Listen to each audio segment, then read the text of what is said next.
another wrench here. So I'm going to be turning this locking nut here, so the wrench will be blocked here by the CV shaft, and I'll be able to hopefully break that locking nut loose.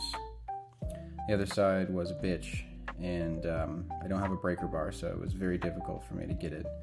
Anyways, I've been soaking it with PB Blaster for half an hour now, so hopefully that's been long enough. Yes. Just gotta soak it with PB Blaster. Alright.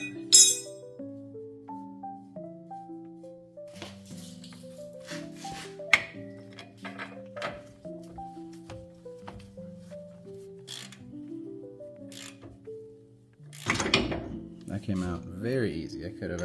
So as long as I get this to the exact same thread, then everything should be the same. But I guess we'll find out after a drive.